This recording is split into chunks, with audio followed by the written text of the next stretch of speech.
Before I get started, this contains spoilers for The Last Airbender and The Legend of Korra and the comics for both series from basically the word go, so you have been warned. When I first finished The Legend of Korra, I felt an intense level of disappointment because it wasn't the same as Last Airbender. I wanted the same as Last Airbender.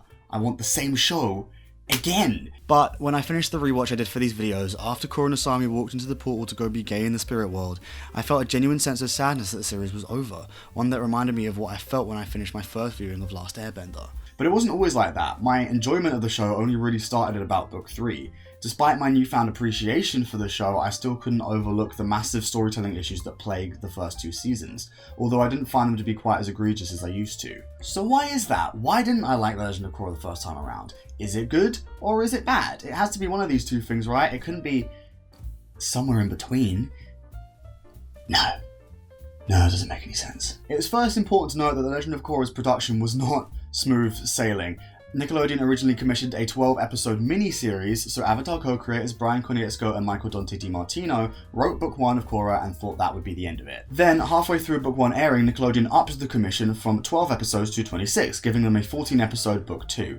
And then, when Book 1 finished airing, they ordered another 26 episodes. All in all, Korra got 4 seasons of 52 episodes total, though most of them were added at 2 separate intervals, while Last Airbender had the luxury of knowing it would be 3 seasons of 61 episodes total from the word go. This meant that Last Airbender's brilliant build-up to an epic final battle was out the window. Korra couldn't have spent its whole run building to something because it didn't even know how many episodes it was going to be until after the first season had concluded. This is why Book 1 feels so disjointed from the rest of the show, and is the only season whose conflict doesn't roll into the next in some way.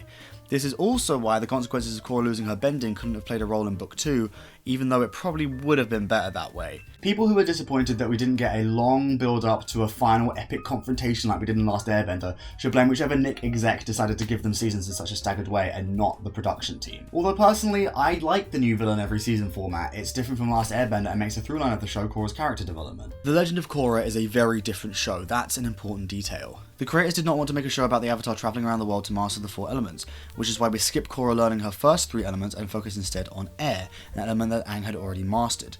The creators had made Last Airbender and now they wanted to make something else. This is a major problem I have with considering Korra to be a sequel to Last Airbender, because a sequel exists to sort of continue the story, allowing the characters and the themes to develop further past the original, but Korra doesn't do that. The Legend of Korra is a new piece of media set in the same universe, but it's certainly not a sequel to Last Airbender. Unfortunately, this is what a lot of people were expecting, leading to their inevitable disappointment with Katara's maybe 10 minutes of total screen time in Book 1, Sokka being dead, Suki falling off the face of the earth, and the others being sprinkled sporadically throughout the rest of the show, which is not the Last Airbender all grown up I was looking for. My biggest takeaway from my most recent rewatch was the surprise I felt at how much I liked or wasn't bothered by, or at worst only had mild problems with the bits that I thought were unequivocally awful the first time I watched them. Pro-bending was not as egregious in Book 1, the unnecessary subplots in Book 2, although awkwardly disconnected from the main plot, were fun in their own right, Tenzin's airbending training episode in Book 3 felt necessary for character development, and Varric's bit in Remembrances in Book 4 is the funniest thing in the franchise, I'm not joking. Of course, the problems do still exist.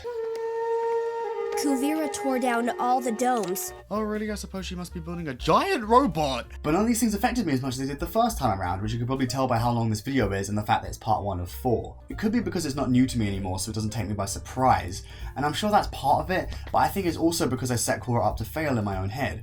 Last Airbender was on such a lofty pedestal that nothing Korra could do could match it, and even the things that Korra did do great, or dare I say better, than Last Airbender weren't good enough for me. It's made me really happy to see that Legend of Korra has received a lot more love in the recent Avatar renaissance, since there's been so much disdain for it over the years, which I think was because Korra wasn't just set up to fail by me, but by everyone. Korra had huge boots to fill in 2 senses. Aang left a huge legacy on the world of Avatar, and Avatar left a huge legacy on the world. Its famously tremendous story, characters, and world building helped to cement it in a very special Hall of Fame, in which it is one of the only members. Korra's experience of trying to establish her own Avatar era mirrors what happened to the show surprisingly well. Both Korra the character and Korra the show had a similar struggle trying to prove themselves as being worthy of the title Avatar in the prying eyes of the public. And this is not helped by the fact that The Legend of Korra starts off quite poorly, and although it reaches some much lower lows in Last Airbender, I think it reaches some much higher highs as well. I have just too much to say about this show, which is why we're going to break it down season by season. Speaking of which, it's time to properly jump into Book 1 Air, which better be exactly the same as Last Airbender, but also completely different, otherwise I'm going to be really mad. So the first season of Legend of Korra is okay. It's like a perfect 5 out of 10. There are a lot of things that are amazing about it that I genuinely have to commend the writers for, but at the same time, there are a lot of baffling story decisions that undermine the good points and drag the season down into mediocrity. I also find myself with more questions than there are answers. How does taking someone's bending away with bloodbending work? How did Amon figure this out? How does the system of government that we're supposed to be analysing work? How did the Equalists fly this giant airship with their logo on it through a built-up city without anyone seeing? Does Bolin want to be my himbo BF? We don't get answers to these questions, but we do get a lot of time wasted on pro bending and a universally hated romantic subplot. It really validates me that a lot of other people hate this romantic subplot. So let's jump in it, shall we? There's no better place to start a discussion of Book 1 than with the romantic subplots. Who will win out? Will it be Makora, Masami, Bo, Laura, or even Korrasami? Nah, they'd never pander to the gays that much.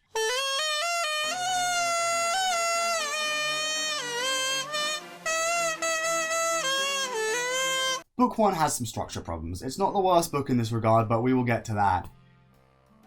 My god, will we get to that. At the risk of beating the deadest of all horses, the romance is bad. None of the characters have any semblance of romantic chemistry for each other. Platonic chemistry, yes, but romantic? Not at all. As a result, the romances feel forced and unengaging, and Korra comes across as uncharacteristically dickish in this scene, even though she's shown as being very sweet and caring at other points in the show in spite of her boisterous nature. I'm with Asami. Yeah, but when you're with her, you're thinking about me, aren't you? Ew! Asami feels like she exists mostly to be a romantic rival to Korra, since so much of her screen time in Book 1 is devoted to this subplot. She does have her other storyline with her father, but they spend so little time on it that it concludes with a, I counted, 60-second long fight between the two of them where Hiroshi has apparently gone so insane that he's willing to kill his own daughter.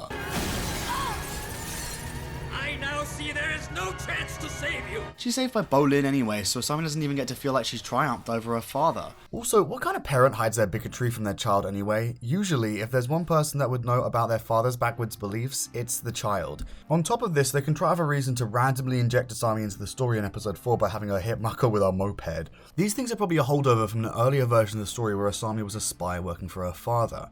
In this situation, she would have known about Hiroshi's anti-bending sentiment, and it would have made sense for her to crash into Mako and immediately start hitting on him because she would have been a femme fatale who had calculated this. And I mean, look at her, of course she was a femme fatale. They changed her backstory, which I like, because the evil woman seductress archetype is boring and kinda sexist, but now that she's a good woman seductress, her story needs to change to accommodate that. We should have seen her before she actually met with the group, and perhaps there could have even been a reason why she intentionally met them. Perhaps she opposed the Equalists and wanted to show the Avatar that not all non-benders are on their side. This would also help to create that much needed conflict between Asami and Hiroshi that felt so muted in the actual show.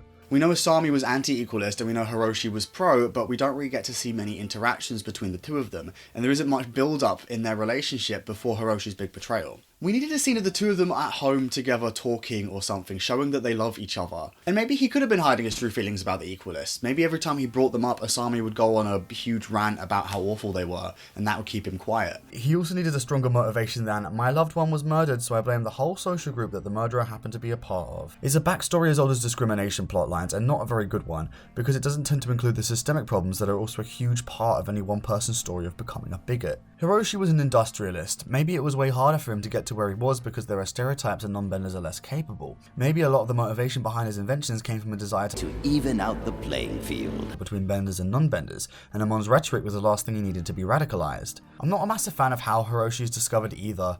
Korra randomly happening to overhear him being evil over the phone is kind of boring, and it's a missed opportunity to give Asami some more to do, as I think it would have been really impactful if she had investigated her father herself. It's not difficult for me to add these little details to make everything work better, and that's not because I'm just that amazing of a writer, even though obviously I am. It's because it's all right there. Everything they needed to make the characters and the storylines and the motivations work is right there, and they just didn't do it, and that's so annoying. Take Bolin and Mako for example. Bolin was arguably more shafted than Asami because he doesn't really have anything going on besides a random thing with Korra.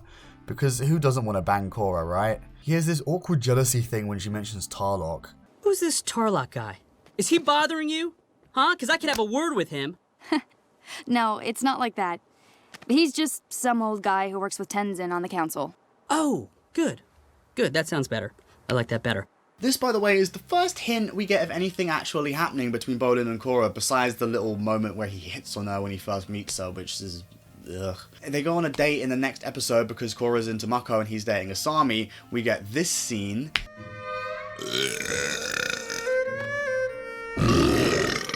Which is just so funny.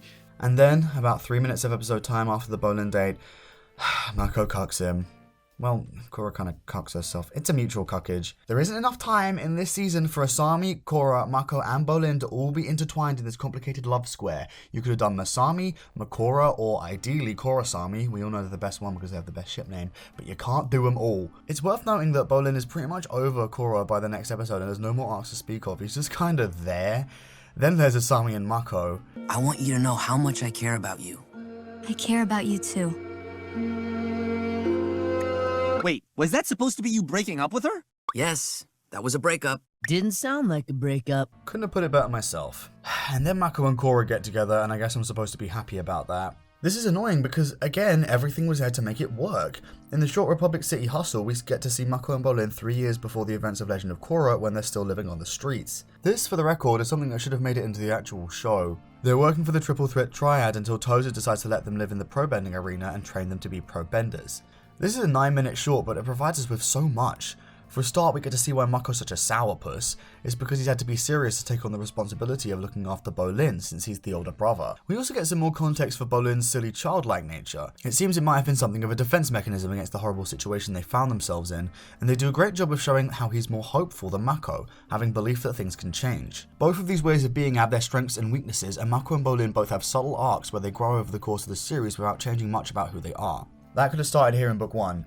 It didn't. At least not really. They spent too much time on the love square for that. Also, it seems that Toza was something of a surrogate father to them, so it's weird that he doesn't appear at all in the show past this point. It feels like they didn't know what to do with the characters arc-wise, so they just gave them romantic subplots and called it a day, and nowhere is that more present than with Lin Beifong. So Lin was going out with Tenzin and it doesn't make sense. I can't picture them together at all, and Lin is so hard as nails and dedicated to her work that it feels strange to give her a romantic subplot. Her arc is about being cool with Tenzin again, and Pema, apparently, who literally cucked her so hard.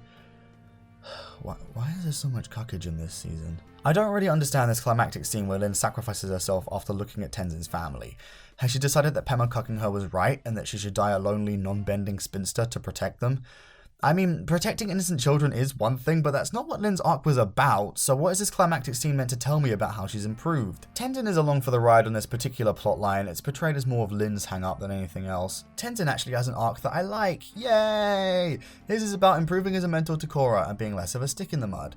Tenzin and Korra play off each other in an interesting way. They are polar opposites personality-wise, but they learn and grow by applying aspects of each other's attitudes to their own. This is best shown when Tenzin realizes Korra is using airbender techniques to avoid attacks in the pro-bending arena. Moments after scolding her for taking part in what he saw as a dumbing down of traditional bending arts, he's now in support of her being a pro-bender because he can see how it's helping her. Korra is still seen training in more traditional ways. Tenzin hasn't completely shifted gear and turned into Korra, but he has become more open-minded and is a better mentor and teacher as a result. This is an arc that continues through the Legend of Korra, and it's actually kind of strange the way in which it concludes this season, which was originally intended to stand alone. Tenzin gets better and more understanding of Korra in a subtle way, but then his story concludes with him escaping with his kids and Pema, only to show up again having been somehow recaptured off screen. Korra helps him, he goes and frees Pema and Rohan, we see him at the end when Korra gets her bending back, and that's it.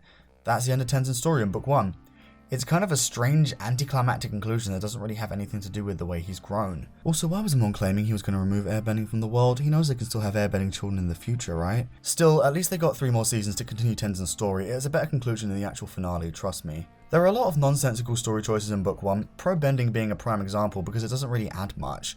We see Korra using it as a method to practice airbending, but they fail to continue this, which is part of the reason why Korra airbending in the finale doesn't feel as impactful as it should. We also have an issue with a lack of foreshadowing. A lot of moments where Hiroshi pulls a new weapon out of his backside aren't or are barely foreshadowed. Now, not to get pretentious, but Russian playwright Anton Chekhov famously said, if you mention in the first chapter that there's a rifle hanging on the wall, then in the second or third chapter it absolutely must go off. If it's not going to be fired, it shouldn't be hanging there. This is a rule that's come to be known as Chekhov's gun, and it really fails to be used effectively in book 1. For a start, there's the mecha tanks, which are foreshadowed right here.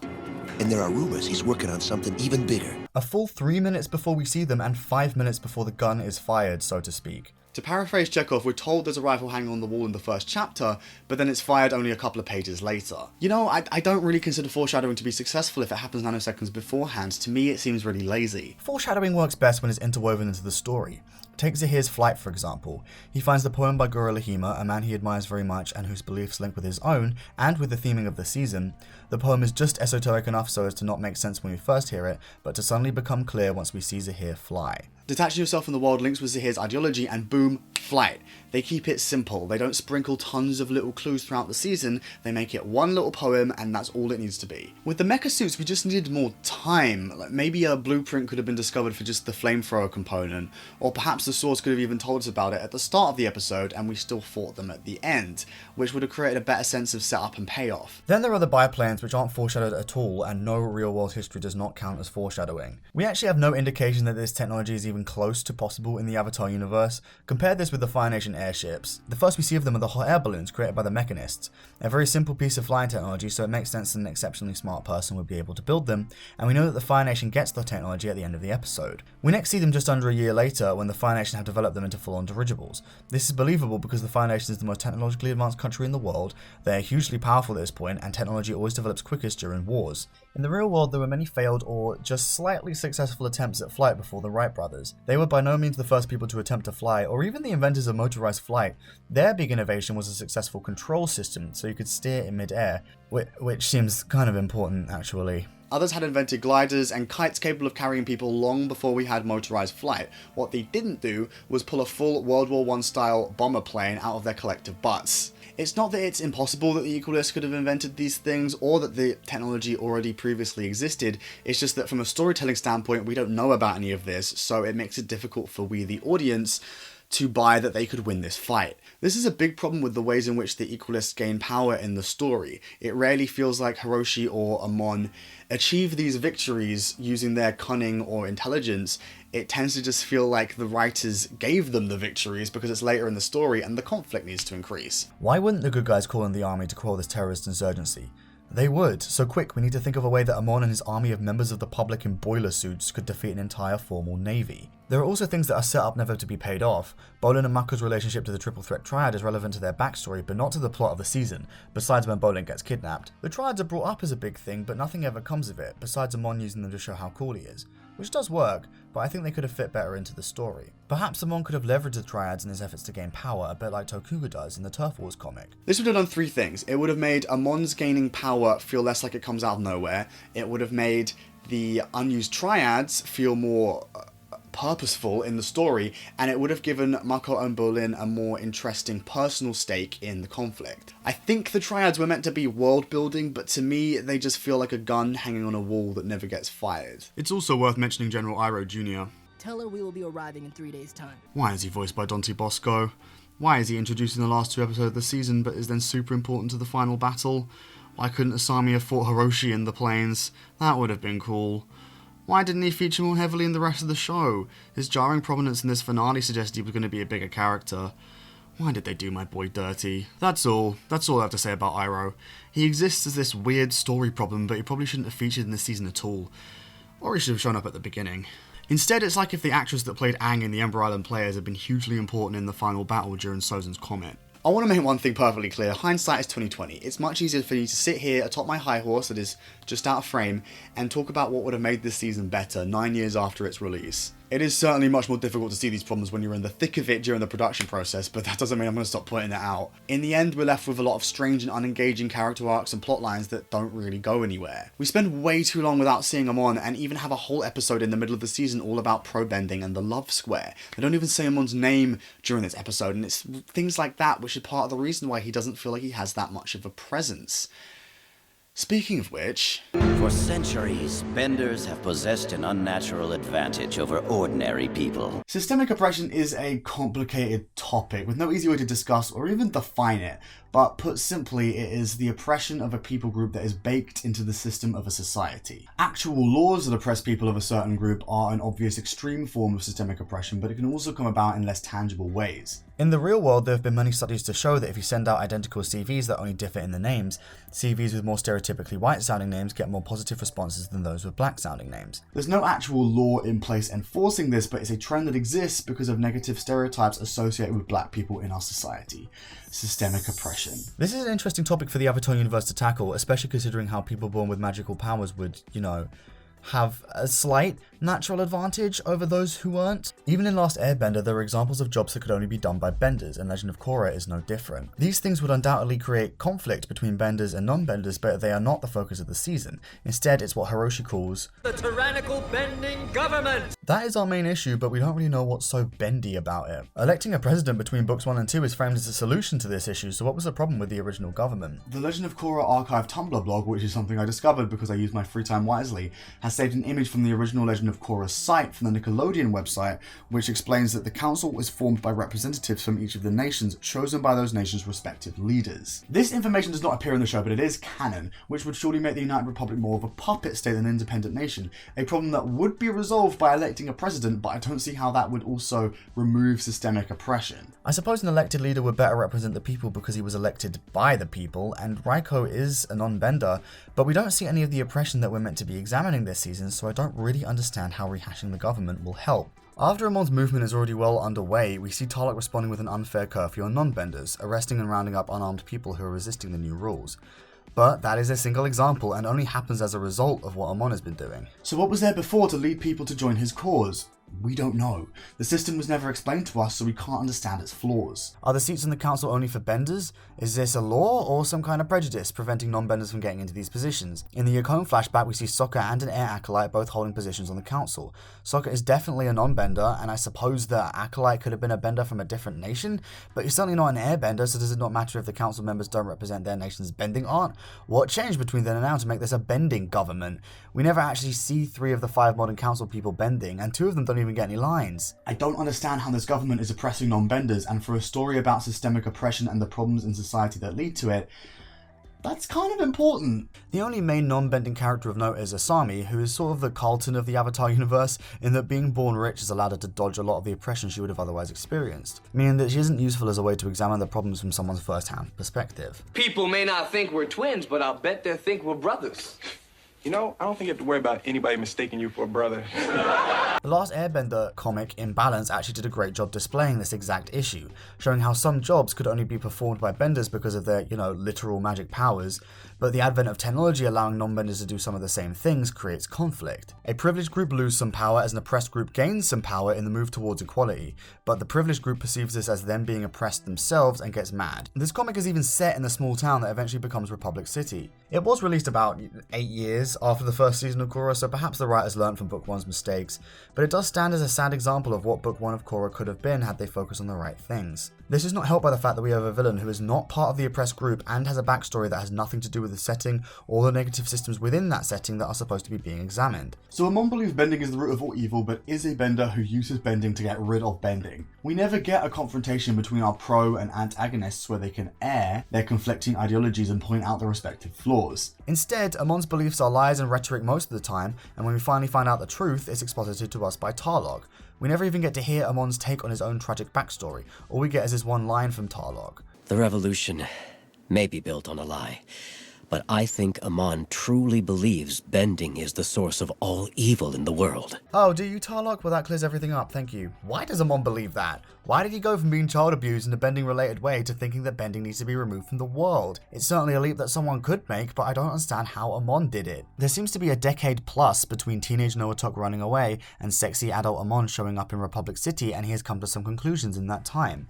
You can't give us the beginning of a tragic backstory and not the rest, because I don't know enough to understand how he became who he is now. I also don't quite get how he figured out how to take people's bending away with blood bending. That seems like a lore detail that it would make sense to cover, but I guess not. Amon being a bender turns this from a story about a member of an oppressed group going too far in his efforts to right the wrongs of the world to a member of a privileged group, leveraging an oppressed group in order to further his misguided beliefs. And that's a good premise for a story, don't get me wrong, but the layers that Amon being a bender adds to his character and to the theme of oppression means that we need more time to go into both Amon's hypocritical ideology and the theme of systemic oppression, and that will not leave enough time for my forced love square or my sports anime. Last Airbender could afford to meander more when it came to the plot because it had 61 episodes to tell one story about defeating the Fire Nation.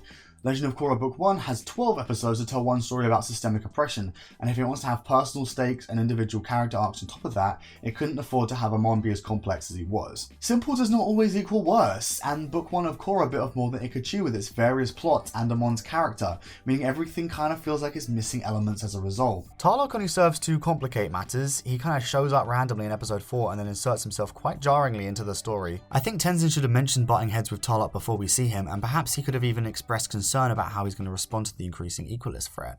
The threat that Tarlok himself poses ends up distracting from the threat of Amon instead of playing into it, because we never really get the sense that they're causing problems at the same time. We get a lot of Amon, then a lot of Tarlok, then Amon shows up again, then Tarlok does a police brutality, then they actually meet.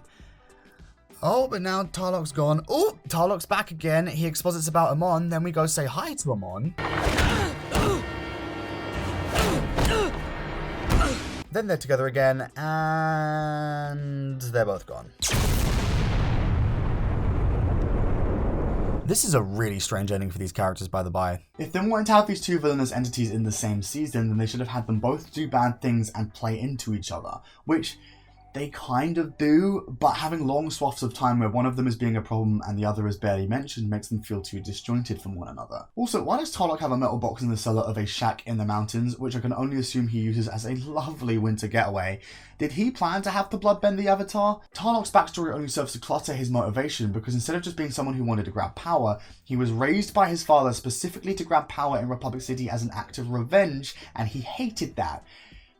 But he grows up to do it anyway. This is another example of a hypocrisy that's not impossible by any stretch of the imagination, but we don't really understand how it came about, and we don't get enough from Tarlok on the subject once he becomes aware of it. I thought I was better than my father, but his ghost still shaped me. I need more of this. Why didn't you realize it sooner? What would have been your reaction during your bid for power if someone had pointed this out to you? Also, this whole brother thing would have worked a lot better if we'd gotten to see more interactions between the two of them after Tarlok figured out who Amon was. He could have even gone with Korra and Mako to try and reason with Amon during the finale. It honestly feels like a missed opportunity to further develop the two of them, but it might be another example of this season biting off more than it can chew. The handling of the villain and the conflict makes me upset, because equality has always been a cause that's important to me, and systemic oppression is a really interesting topic within that issue. If the later seasons are anything to go by, then we know that the writers are capable of tackling issues with more depth, so it's a shame they didn't here, because they could have introduced people to the complexities of discrimination if they had. I'm not done complaining, unfortunately. However, I do have a lot more positive things to say on the subject of our main character. I'm the Avatar! You gotta deal with it! Korra gets her own section because she's the new Avatar and arguably more of a main character than Aang ever was. So what do people think of her? Aang was better. She's too boisterous. What a Mary Sue. Stop catering to the radical left. Oh my god, she's like the worst Avatar ever. She's divisive. Korra starts off boisterous and cocky and ends less so. She doesn't change drastically in this season, but she does change realistically, and I for one like that she's not a completely different person by the end of book 1. People don't just change into someone else overnight, or even over the course of a year. Korra was raised in a special compound built specifically to keep her safe. She knew she was the Avatar from a young age, and she's a naturally gifted bender, so yeah, she's full of herself. She wanted to show up in Republic City, save the day, and have everyone adore her like Superman in the golden age of comics. But she very quickly discovers that she's more like Superman in the modern era, because we're edgy in the modern era, and dark and gritty. The police don't like her acting like a vigilante, people take issue with her because there's bending inequality and she kind of represents bending, and she makes extremely public mistakes. Korra thought that everyone would adore her just because she's the Avatar, but it was a shock to the system to learn that she had to earn the people's respect, and that some people wouldn't like her regardless. It's only when Korra butts heads with this fact that we begin to see change in her. We see her becoming more self-aware and introspective, as shown by the scene where she decides to meditate in the metal box. Episode 1 Korra would have kept trying to break out or gotten mad that she couldn't, but episode 9 Korra decides to take a more spiritual and cerebral approach, which allows her to learn the valuable information that Aang's trying to give her so she can figure out Amon's true identity. Not that she does figure that out because it's exposited by Tarlok, but that's a different issue. Ultimately, it's thinking, wait for it, outside the box, hold for applause.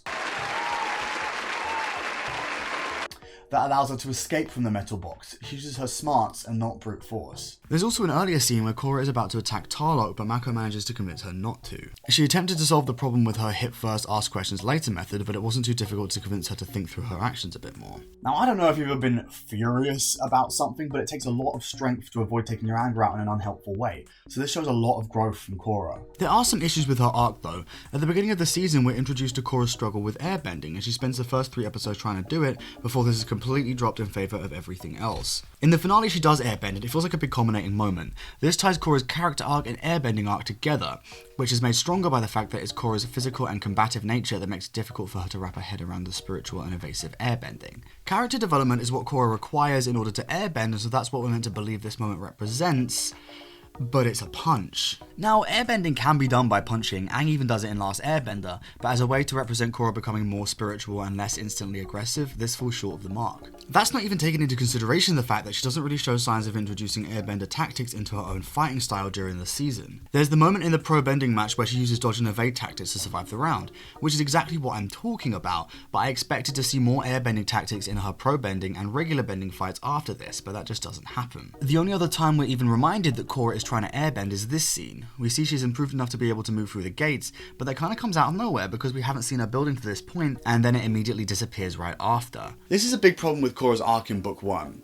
In some ways it works because we see her doing things she would have never done before, and in other ways it doesn't work because they're connected to airbending and barely show us her practicing until she just sort of does it in a poorly thought out climax. On the subject of Korra losing her bending, I know people take issue with it because Korra's the worst avatar ever, but from a characterization standpoint, it works perfectly. Korra needs to gain a greater sense of humility, and having all her power stripped from her is an excellent way to do that. I love the scene where she actually contacts Aang, and this line, "When we hit our lowest point, we are open to the greatest change," only becomes more relevant as the show progresses and Korra is forced through more life-changing moments. It is true that the lower you feel, the less attached you are to whatever you define yourself to be, making it easier to redefine yourself. This shows how Korra losing her bending really works as a method of character development. Oh wait, never mind. Aang ex machina giving Korra her bending back ruins the character development she would have gone through as a result of having to come to terms with this new version of herself. They do follow this up in Book 2 in a realistic way, and we'll get to Book 2, but this is why I think Korra should have lost her bending earlier,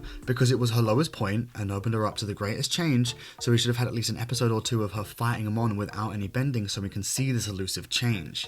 It could have even helped to illustrate Amon's point by showing how Korra can't win a fight with him on her own, but unlocking her airbending allowed her to more easily overpower him. I mean, technically that does happen in the show, but no one comments on it, so it doesn't contribute to the theme like it could have done. There is so much good in Korra's arc, don't get me wrong, but there are also a lot of ways in which it could have been better. And some of these ways I feel were intended to be bigger parts of the story and just weren't. What I think does work is Korra and Tenzin's relationship.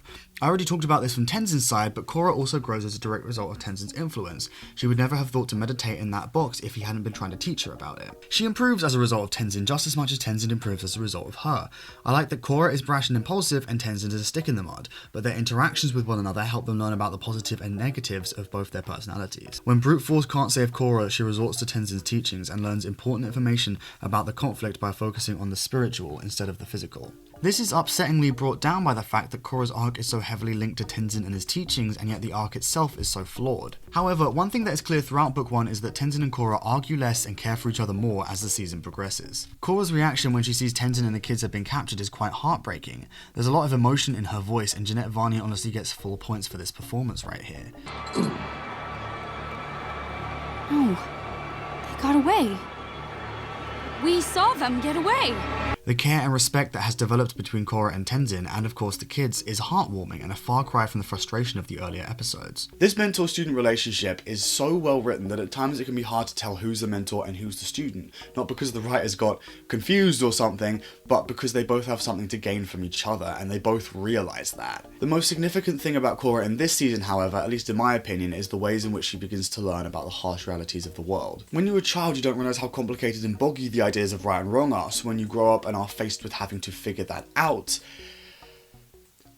how do you do it? I'm not oppressing anyone. You're oppressing yourself. When I was 9, I remember thinking, what if when I turned 10 and finally reached double digits, I discover that the world isn't as nice as I always thought it was, and everything's actually been horrible this whole time. This wasn't as deep as it sounds. I was thinking that as soon as I turned 10, like a fog would sort of clear, and I'd realise I've been living in a post-apocalyptic wasteland this whole time.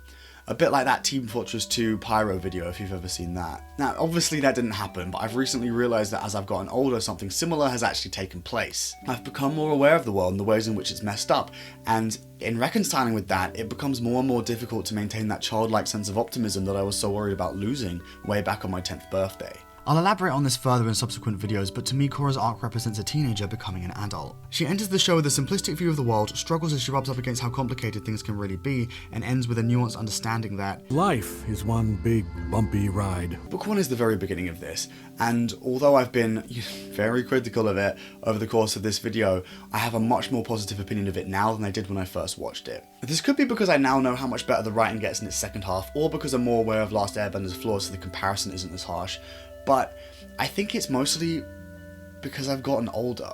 When I first watched the show, I was Book 1 Korra, immature with a lot of growing still to do, so I wasn't able to give it the benefit of the doubt. I didn't see the ways in which the show tried to distance itself from Last Airbender, like by having a single setting or keeping the previous characters' appearances to a minimum, as a good thing to give the show its own distinct flavour. Instead, I saw it as a bad way to follow on from a predecessor, and I do still think that some of the past characters should have been given more screen time, or, you know, not been dead. However, I like that they kept them mostly to a minimum. This is a new world with a new avatar, and it's time for new people to fight to protect it, and I like that message. Now that I'm older, I can look at the flaws of the show with an understanding that people make mistakes, and not anger at the way Mike and Brian defiled Avatar's legacy.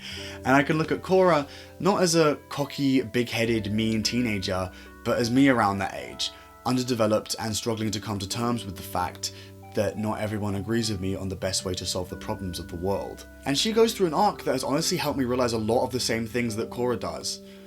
Although without fighting a giant robot, but we'll get to that. Thank you so much for watching my video on Book 1 of Korra. There are of course 3 more videos to come, so I hope you stay tuned. Don't forget to like, share, subscribe, and comment down below what your opinion on Book 1 is. Start a discourse, drive up my engagement. Now, I'm off to go equalise the world by making everyone the same, so I'll see you lot later.